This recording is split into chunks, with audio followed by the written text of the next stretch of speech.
On behalf of the General Assembly, I wish to thank the Sovereign Prince of Monaco. The Assembly will hear an address by His Excellency Masoud Pezeshkian, President of the Islamic Republic of Iran.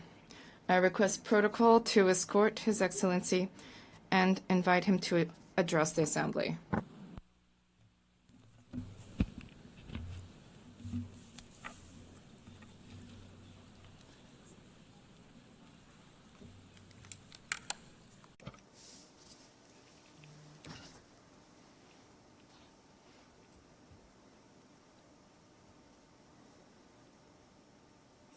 In the name of God, the most compassionate, the most merciful, Mr. Secretary General, Madam President, distinguished representatives, ladies and gentlemen, the theme of this year, and I quote, "Better Together, 80 years and more of peace, development, and human rights," unquote, is in truth a summons to solidarity and to a shared vision of a brighter future.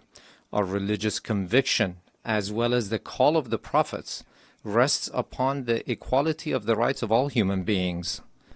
That which renders man more worthy is piety, namely truthfulness, wisdom, purity, and benevolence. The bedrock of all divine religions and of the human conscience is this golden maxim: that which you would not approve for yourself, do not approve for others. Jesus Christ, peace be upon him, once said, "Act towards others as you would have them act towards you."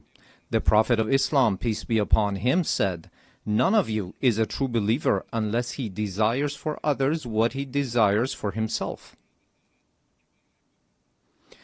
The sage Hillel, the elder, expressed the essence of the Torah as such: "That which is hateful unto thee, do not do unto thy fellow." In the traditions of the Orient, likewise, the central teaching is this very principle, and secular schools of ethics grounded in reason and conscience have arrived at the same conclusion. Excellencies, is this the state of our world? Let us behold the past 2 years. The world in these 2 years was witness to genocide in Gaza, was witness to the destruction of homes and repeated violation of sovereignty and territorial integrity in Lebanon, was witness to the devastation of Syria's infrastructure, was witness to assault against the people of Yemen, was witness to the forced starvation of emaciated children in the arms of their mothers, was witness to the assassination of Iran's scientists, was witness to the surreptitious raids infringing upon the sovereignty of nations, violating the territorial integrity of states, and openly targeting leaders of people. And all of this under the full support of the most heavily armed regime in the face of the earth, and under the pretext of self-defense. Would you countenance such things for yourselves? Who is the disturber of the stability of the region and the world? Who is the actual threat against international peace and security? Who is the violator of the golden moral maxim of mankind? Excellencies, ladies and gentlemen, you all bore witness that this past June my country was subjected to a savage aggression in flagrant contravention of the most elementary principles of international law. The aerial assaults of the Zionist regime and the United States of America against Iran's cities, homes, and infrastructures, precisely at a time when we were treading the path of diplomatic negotiations, constituted a grave betrayal of diplomacy and a subversion of efforts towards the establishment of stability and peace. This brazen act of aggression, in addition to martyring a number of commanders, citizens, children, women, scientists, and intellectual elites of my country, inflicted a grievous blow upon international trust and the very prospect of peace in the region. Should we fail to confront such perilous breaches of international norms, these aberrations shall spread to engulf the world. The assault upon nuclear facilities under safeguards and international supervision, the open attempt to assassinate leaders and duly constituted officials of UN member states, the systematic targeting of journalists and members of the press, and the killing of human beings who solely by the reason of their knowledge and expertise are converted into military targets. Again, would you countenance such acts for yourselves? With this behavior, They have killed at the very least over 35,000 innocent civilians in Gaza.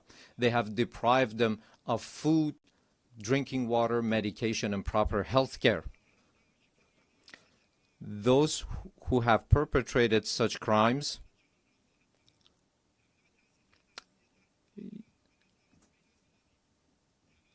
this nation, with a magnanimous spirit and the systematic targeting of journalists and members of the press, and the killing of human beings who solely by the reason of their knowledge and expertise are converted into military targets. Again, would you countenance such acts for yourselves? Those who have perpetrated such crimes must know that Iran, the most ancient continuous civilization upon the face of the earth, has ever stood steadfast against the tempests of history. This nation, with a magnanimous spirit and an eternal will, has time and again demonstrated that it shall never bow before aggressors. And today as well, in the face of the transgressors, it stands upright with reliance upon the power of faith and its national cohesion. In this 12-day defense, the patriotic and valiant people of Iran laid bare before the aggressors the fallacy and self-delusion of their arrogant calculations. The enemies of Iran unwittingly fortified the sacred national unity. The people of Iran, despite the most severe, protracted, and crushing economic sanctions, psychological and media warfare, and persistent efforts to sow discord, at the very instant the first bullet was fired upon their soil, rose in unison in support of their valiant armed forces, and today they continue to honor the blood of their martyrs. Here, in the name of all Iranian people, I extend my heartfelt gratitude to all personalities, nations, governments, and international and regional organizations that stood in solidarity with Iran during this war. Ladies and gentlemen, today, after nearly 2 years of genocide, mass starvation, the perpetuation of apartheid within the occupied territories, and aggression against its neighbors, the ludicrous and delusional scheme of a greater Israel is being proclaimed with brazenness by the highest echelons of that regime. The scheme encompasses vast swaths of the region. The map itself lays bare the true intentions of the Zionist regime, intentions that have, of late, been openly endorsed by its criminal prime minister. None in the world is secure from the aggressive machinations of this regime.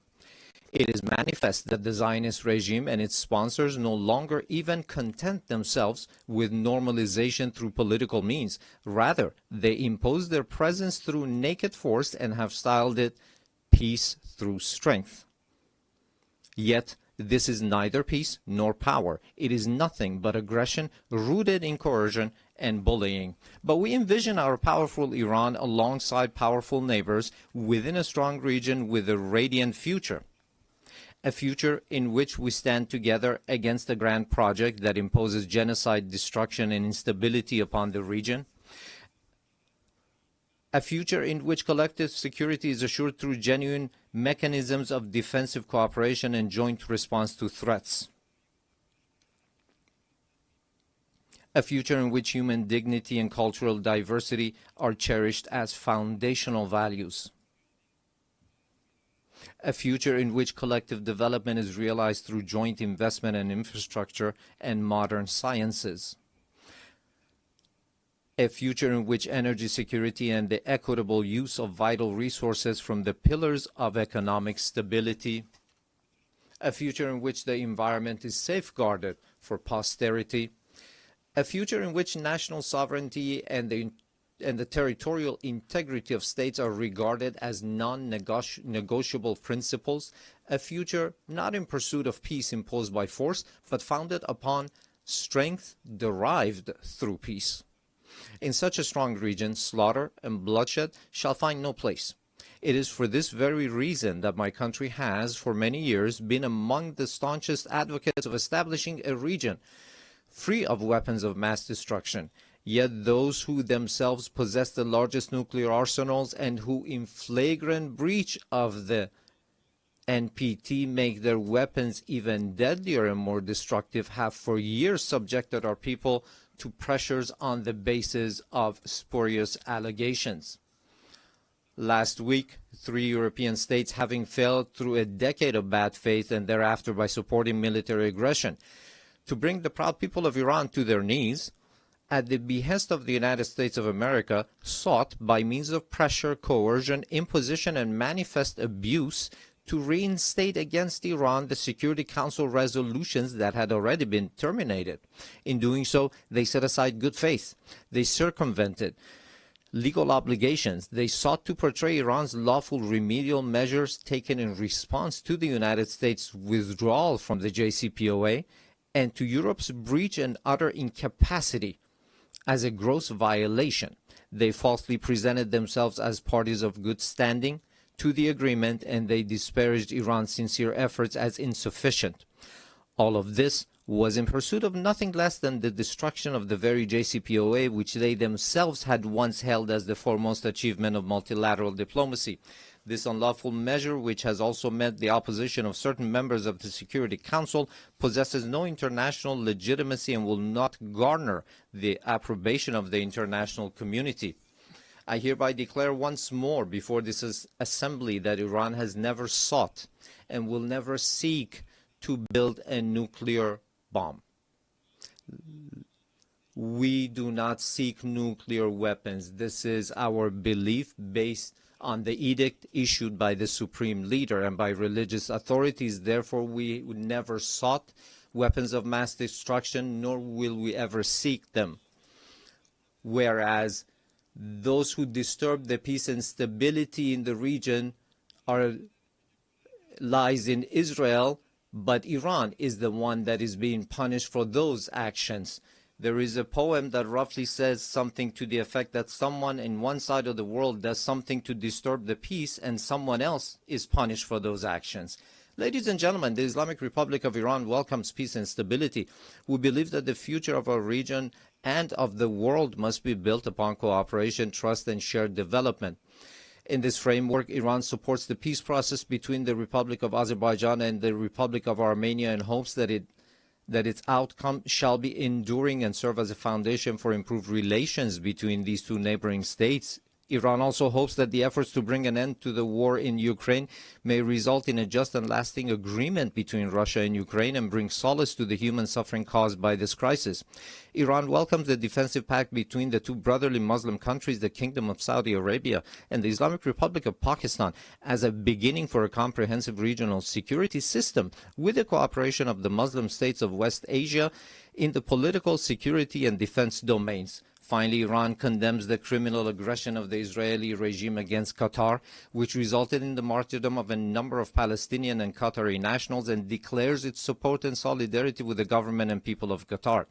Ladies and gentlemen, true security is not achieved through force, but through confidence building, mutual respect, regional convergence, and multilateralism grounded in international laws.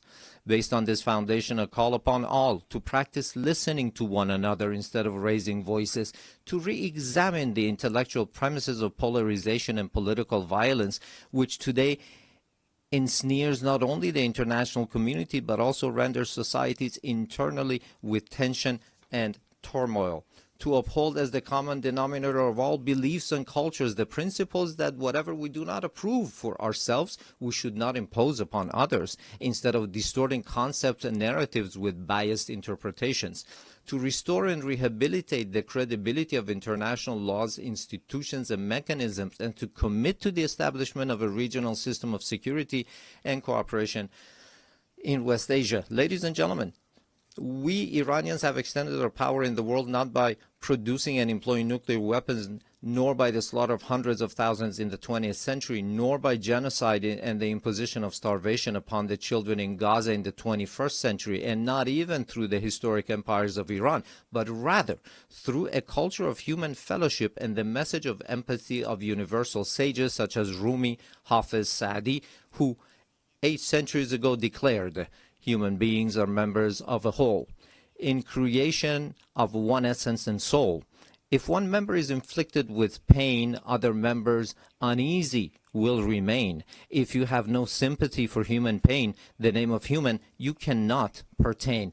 Those criminals who bully by murdering children are not worthy of the name human being, and assuredly they shall never prove to be trustworthy partners. Relying upon its time-honored tradition of altruism and human fellowship, Iran is a steadfast partner and a trustworthy companion for all peace-seeking countries, a friendship and a partnership grounded not in fleeting expediency, but in dignity, trust, and a shared future.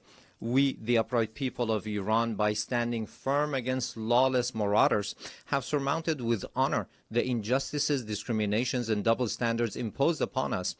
And today, with an opportunity-oriented outlook, we have transformed this historic achievement of the Iranian people into a platform for a leap toward a hopeful future.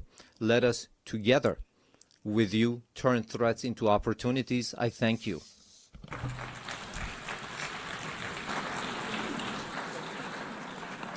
On behalf of the Assembly, I wish to thank the President of the Islamic Republic of Iran. The Assembly will hear an address by His Excellency José Raúl